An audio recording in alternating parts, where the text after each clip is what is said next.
आदर्श और महान व्यक्तित्व के धनी और सभी के प्रेरणा स्रोत स्वामी विवेकानंद भारत के साथ साथ 7 समंदर पार भी विचारों में विद्यमान हैं।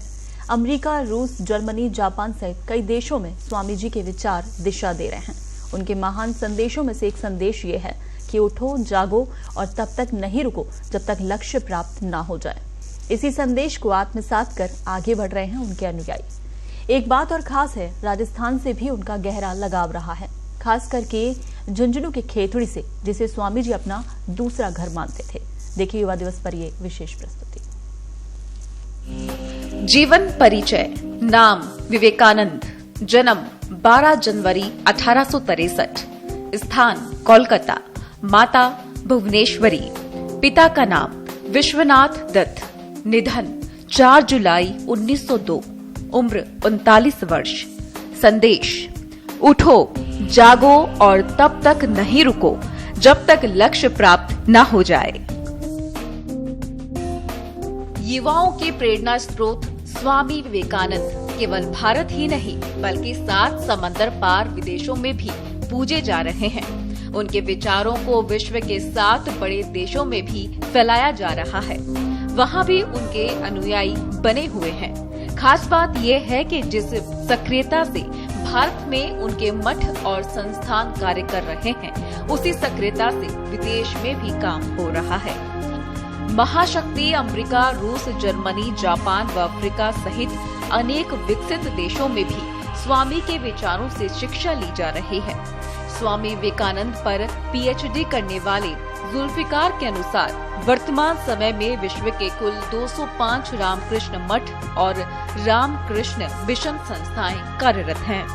भारत में 155 संस्थाएं कार्य कर रही हैं। विदेशों में 50 संस्थाएं कार्यरत हैं। स्वामी विवेकानंद जी युवावस्था में सत्य के खोज में निकले थे और सत्य के खोज में उनको अपने अंदर ही उन्होंने सत्य का खोज पाया था। विश्व में 205 रामकृष्ण मठ और रामकृष्ण मिशन संस्था देश संस्थाएं। भारत में 155 संस्थाएं। बांग्लादेश में 15, अमेरिका में 14, रूस में 3, कनाडा में 1, ऑस्ट्रेलिया में 1, इंग्लैंड में 1, अर्जेंटीना में 1, ब्राजील में 1, फिजी में 1, फ्रांस में 1, जर्मनी में 1, जापान में 1, मलेशिया में 1, मॉरिशस में 1, नेपाल में 1, नीदरलैंड में 1, सिंगापुर में 1, दक्षिण अफ्रीका में 1, श्रीलंका में 1, स्विट्जरलैंड में 1, जाम्बिया में 1 और बांग्लादेश में 15 संस्थाएं हैं। विश्व में बांग्लादेश ही एक ऐसा मुस्लिम देश है जहां सर्वाधिक 15 रामकृष्ण मठ एवं रामकृष्ण मिशन सेंटर है। देश के बागेरहाट, बलियाटी, बरिसाल, चटगांव, कोमिला, राजधानी ढाका, दिनाजपुर, फरीदपुर, हबीगंज, जेसौर, मेमनसिंह, नारायणगंज, रंगपुर, नाजपुर व सिलहट में रामकृष्ण मठ है। यहाँ हजारों युवा विवेकानंद की शिक्षा ग्रहण कर रहे हैं। स्वामी विवेकानंद के राजस्थान, खासकर झुंझुनू के खेतड़ी से रिश्ते अटूट हैं। विवेकानंद नाम और पगड़ी भी उनके खेतड़ी से लगाव की ही देन मानी जाती है। स्वामी विवेकानंद और खेतड़ी के राजा का रिश्ता बेहद निकटता का था। खेतड़ी आने से पहले स्वामी विवेकानंद का नाम नरेंद्र था। बताते हैं कि खेतड़ी के राजा ने ही उनका नाम स्वामी विवेकानंद रखा। पगड़ी और अंगरखा भी खेतड़ी के राजा की देन बताए जाते हैं, जो बाद में स्वामी जी की पहचान बन गए। जानकार बताते हैं कि विश्व धर्म सम्मेलन में हिस्सा लेने शिकागो जाने के लिए जहाज का टिकट अजीत सिंह ने ही करवा दिया था। वर्ष 1891 से लेकर 1897 के बीच स्वामी 3 बार खेतड़ी आए। पहली बार उनके 82 दिन यहाँ रुकने का उल्लेख मिलता है, तो दूसरी बार वे 21 और तीसरी बार 9 दिन रुके। तत्कालीन राजा अजीत सिंह जी और विवेकानंद जी के बीच में बहुत गहरी मित्रता थी। विवेकानंद जी खेतड़ी में 3 बार पधारे।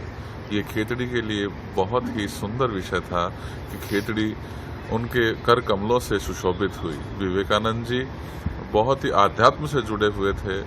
शिकागो धर्म सम्मेलन से जब विवेकानंद जी खेतड़ी पधारे थे, उस समय यहाँ पर जहाँ मैं खड़ा हूँ, यहाँ पर उनका स्वागत हुआ। पन्ना सागर तालाब पर उनका स्वागत हुआ। यहाँ प्रीति भोज का आयोजन किया गया और स्वामी जी की जो राजस्थानी पगड़ी है और अंग रखा जो स्वामी जी ने पहना हुआ है, वो यहाँ के राजा अजीत सिंह जी की देन रही है। विवेकानंद जिन्हें भारत में नहीं बल्कि पूरे विश्व में युवाओं का आइकन माना जाता है, उनका यह परम भाग्य रहा है कि उन्होंने खेतड़ी की इस पावन धरा पर भी अपने चरणों से स्पर्श करके इसे तीर्थ में बदल दिया। स्वामी विवेकानंद की बात करें तो आपने खेतड़ी में विश्व के अपने परिभ्रमण के दौरान सर्वाधिक जो ठहराव किया वो खेतड़ी में किया। आप 3 बार यहाँ पधारे और इन 3 बार पधारने के दौरान राजा बहादुर अजीत सिंह जी, जो उनके परम मित्र होने के साथ ही साथ आपके परम शिष्य भी थे, उनका आशीर्वाद भी उनके साथ में संलग्न रहा। स्वामी विवेकानंद खेतड़ी 3 बार पधारे। ये खेतड़ी का सौभाग्य रहा कि विवेकानंद नगरी खेतड़ी पर्यटन क्षेत्र में अग्रणी नाम रहेगा। खेतड़ी की पहचान विवेकानंद जी के नाम से रही है। स्वामी जी खेतड़ी को अपना दूसरा घर बताते थे। स्वामी जी की यादों को चिरस्थायी करने के लिए खेतड़ी में विशेष संग्रहालय का निर्माण भी करवाया गया है। ब्यूरो रिपोर्ट, पत्रिका टीवी।